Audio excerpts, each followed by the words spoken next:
Les saluda nuevamente el ingeniero Alfredo Grande, catedrático de la materia Organización y Dirección Industrial. Con este video número 3 cerramos el tema 3.4, políticas de empresa y el rol del gerente en la creación de políticas de empresa o políticas de gestión dentro de la empresa. Vamos a estudiar en este video número 3 los restantes 3 pasos del proceso de creación de políticas nuevas o de modificación de políticas existentes. En el video número 2 estudiamos los primeros 3 pasos y también vamos a citar algunos ejemplos de políticas de empresa y qué es lo que me regulan estas políticas de empresa. Si bien comenzamos en el video número 2 a estudiar la matriz de influencia y la importancia que esta tiene para definir el equipo gerencial o las áreas de gestión que van a participar en el proceso de creación de las políticas nuevas o de modificar y actualizar las políticas ya existentes, también es importante conocer esos pasos que se deben de cumplir o se deben de llevar.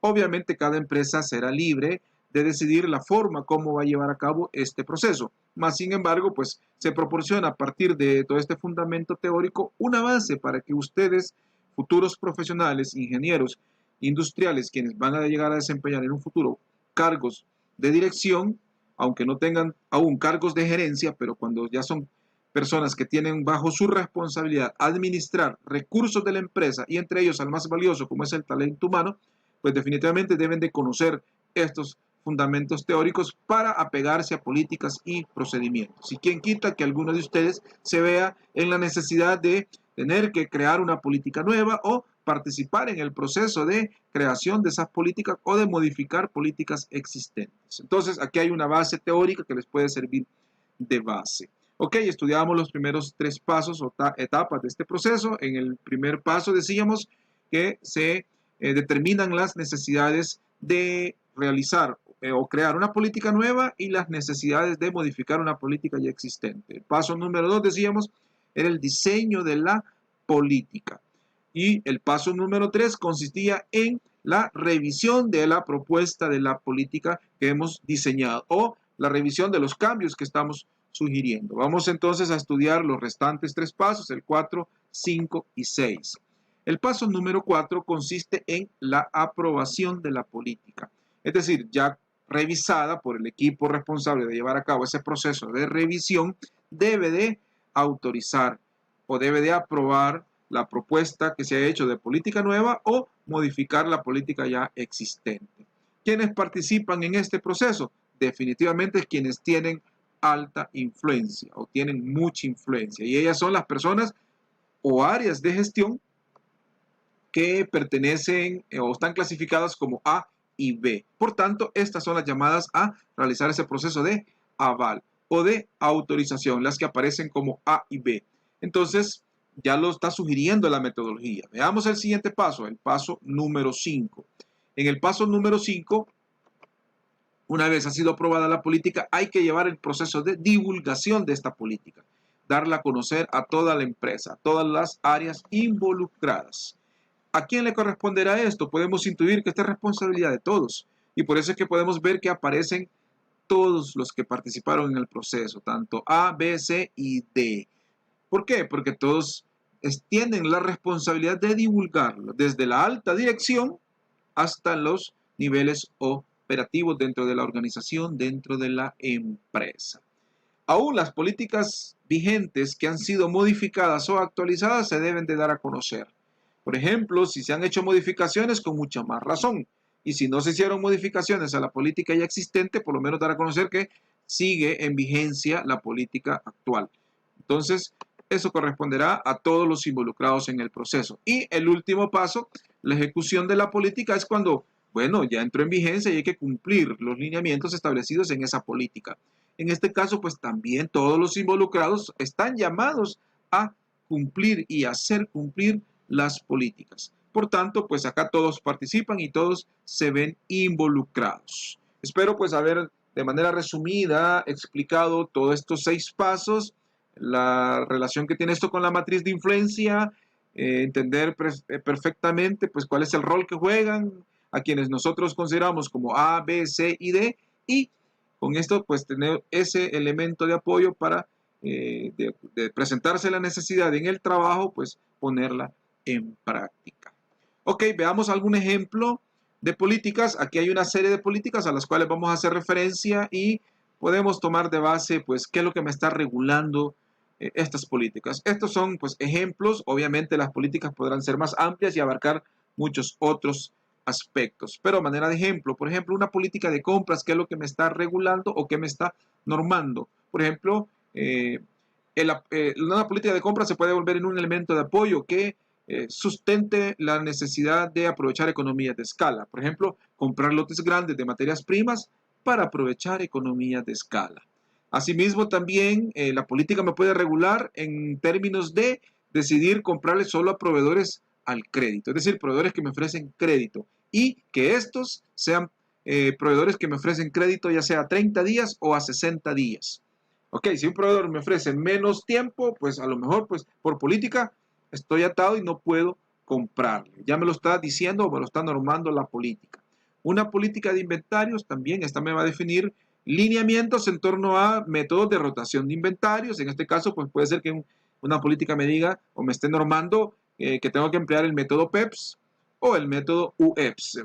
O que también puedo tener criterios para manejar decidir sobre el producto fuera de norma y aquel producto que está próximo a vencer. Vamos a entender un producto fuera de norma como aquel producto no apto para ser comercializado en el mercado porque tiene algún problema de calidad o un producto que no cumple con las especificaciones de calidad y que nos damos cuenta ya cuando el producto está en el almacén del producto terminado.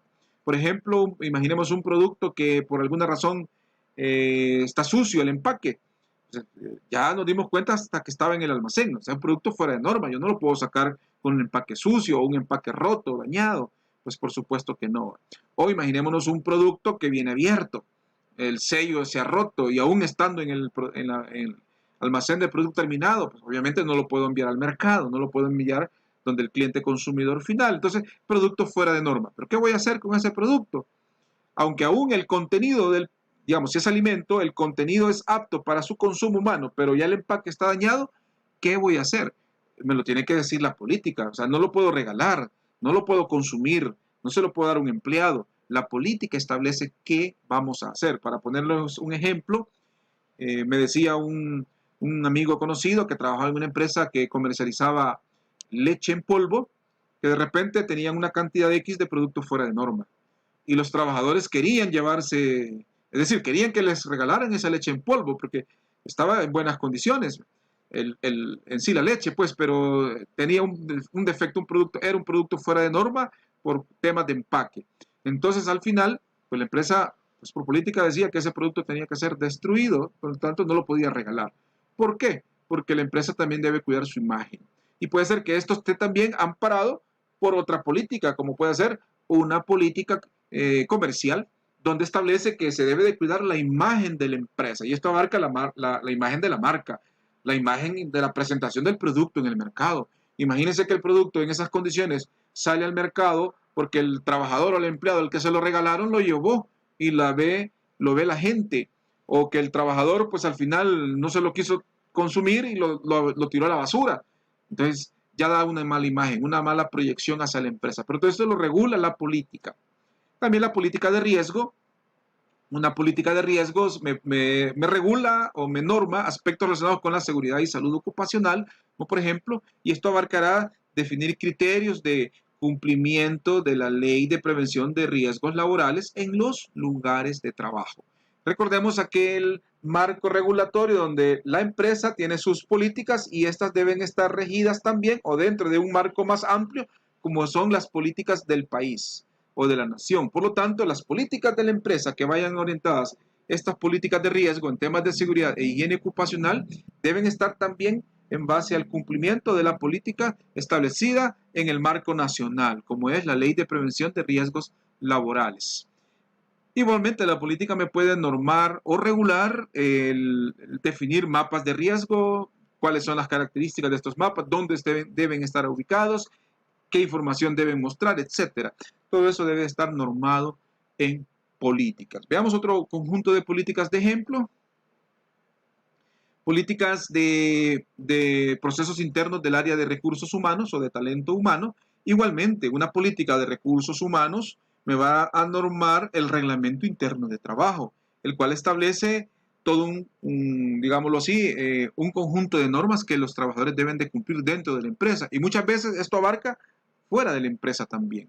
El manejo de contratos de trabajo, tanto a nivel permanente o subcontratado, es decir, tener criterios para decidir cuándo puedo subcontratar y cuándo puedo tener empleados fijos, bajo qué criterios, bajo qué condiciones. Esto me puede también llevar a considerar, en el caso del personal outsourcing o personal subcontratado, que las empresas que me ofrecen este tipo de trabajadores o me da este tipo de servicios deben de pegarse a nuestra política. Entonces hay cierto nivel de exigencias que estas empresas deben de cumplir.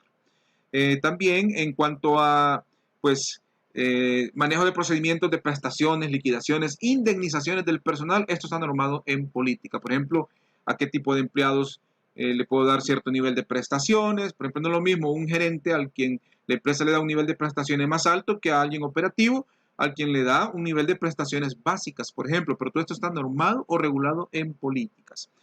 En términos de política de servicio al cliente, por ejemplo, me va a normar algunos criterios de cómo puedo clasificar los clientes. ¿Cuáles son los criterios para decidir? Este va a ser mi cliente al cual yo lo voy a clasificar como el más importante y le voy a llamar cliente oro, por ejemplo, y quién es el siguiente en importancia, que sería un cliente plata, y quién es el siguiente, el cliente bronce. Eso lo establece la política. Asimismo, también cómo va la empresa a manejar sus reclamos o quejas de servicio por parte de los clientes. Cada vez que hay un reclamo, ¿cuáles son las acciones a seguir para resolver ese reclamo en el mercado? Eso está normado en políticas. También para definir de manera clara los términos de servicio de acuerdo al tipo de cliente que hemos definido. Todo eso lo norma o lo regula la política. Una política de ética y de responsabilidad social, pues este me va a girar lineamientos relacionados con temas de comunicación de la empresa hacia el entorno. Por ejemplo, quiénes son los responsables de establecer contactos con los medios publicitarios, si es que en un momento dado hay necesidad de hacerlo, quiénes son los responsables de hacer la proyección social hacia afuera en la empresa, en qué área se va a hacer esa proyección social. Todo esto está normado o regulado dentro de esta política de responsabilidad ética y responsabilidad social. Ok, a manera de ejemplo, unas pocas políticas, obviamente hay muchas más que pudiésemos traer de ejemplo, pero para efectos de pues cerrar este tema, creo que han sido básicamente las suficientes. Ok, estudiantes, les agradezco su fina atención, les exhorto y les invito a estar pendientes siempre del aula virtual, a siempre estudiar estos temas y estar pendientes pues de los avisos que se les van notificando a través de su aula virtual Moodle. Vamos a tener una clase dentro de poco en línea, pero va a ser en vivo. Por favor, estén pendientes de ese vínculo que se les va a proporcionar en el aula virtual. Les deseo éxitos y bendiciones, jóvenes. Dios les bendiga. Cuídense mucho.